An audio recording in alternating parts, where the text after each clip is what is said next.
véritable patrimoine maritime flottant. Les voiliers des régates royales, chaque année, dansent en baie de Cannes.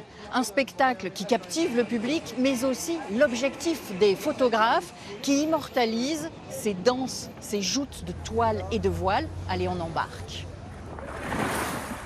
Si le photographe marin aime l'eau de mer, son matériel beaucoup moins, alors il ne le sortira qu'au dernier moment. J'ai un zoom 80-200 et un 300 mm de 8 qui est très lumineux, très lourd, mais qui est vraiment fait pour s'approcher des bateaux. Le cliché attendu? Le cliché attendu, c'est une belle manœuvre, une belle lumière. Avant le départ d'une classique, la baie de Cannes se transforme en scène de spectacle. Les acteurs ont pour la plupart plus d'un siècle et demi. Pour donner le meilleur d'eux-mêmes, la patience est leur vertu. Les équipages, le photographe et le pilote attendent le vent. Je suis les bateaux, on se positionne au vent et on les accompagne à la bouée au vent sur le premier bord. Et puis on avise en fonction des croisements. Il faut un bon pilote, parce que si on a des bons photographes mais on a un mauvais pilote qui est loin du sujet, on ne fait rien. Donc je considère toujours qu'une bonne photo, elle appartient à 50% au photographe et à 50% au pilote.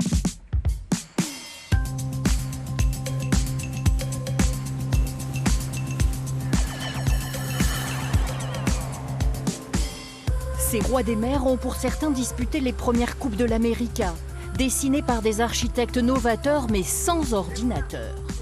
C'est un bateau de 1930 qui a été construit avec une gomme, du paprical et puis des plombs, comme les cathédrales, quoi. Et donc, quand on regarde, les lignes d'eau sont magnifiques, quoi. Quand on le voit, c'est parfait, quoi.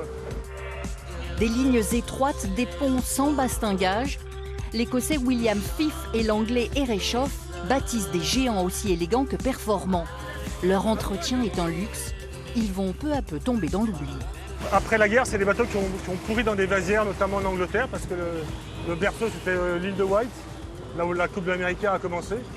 Et c'est des bateaux qui pourrissaient, et puis finalement, ils ont commencé il y a quelques spécialistes qui ont commencé à les retaper, quelques passionnés qui ont commencé à les acheter. Et maintenant, il y en a partout. Et les régates royales, si elles continuent à avoir cette aura aujourd'hui, avec autant de bateaux, c'est aussi parce qu'il y a...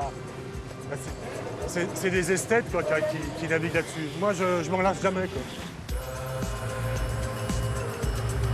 C'est une des particularités des régates royales à Cannes, c'est que la pub est interdite, donc il n'y a aucune marque de sponsor ni sur les coques ni sur les voiles.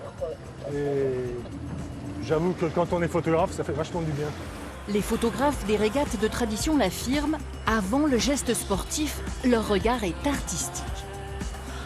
Joran Boubke fait partie de la nouvelle génération, des centaines de milliers d'abonnés sur les réseaux, où il publie des photos pour lesquelles le vent n'est pas l'essentiel. Par exemple, ce matin, il n'y avait pas beaucoup de vent, mais la mer faisait comme un effet miroir et j'ai pensé à en faire quelque chose. Vous avez plusieurs situations possibles. Par exemple, j'utilise une caméra étanche pour photographier à moitié immergé. Je préfère travailler sur les jeux de lumière, pas seulement faire une photo de bateau, mais raconter quelque chose, une histoire. C'est ma touche. Après une semaine de parade, c'est la tradition. Ces voiliers iront continuer le spectacle sur une autre scène de fête, à Saint-Tropez. Alors, ces régates royales, le président du yacht club ne va pas me dire le contraire, c'est mettre en valeur du patrimoine maritime flottant.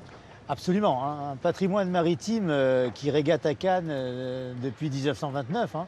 Ça fait vraiment partie de l'histoire maritime à tel point que tous les grands architectes navals qui ont marqué ce siècle, voire plus, sont représentés à Cannes. Ces bateaux, ils sont classés aussi. Ah oui, ils sont classés et nous avons même jeudi soir une remise des prix du patrimoine par Gérard Dabouville, qui est président de l'association du patrimoine français. Alors, pourquoi les régates sont-elles appelées royales?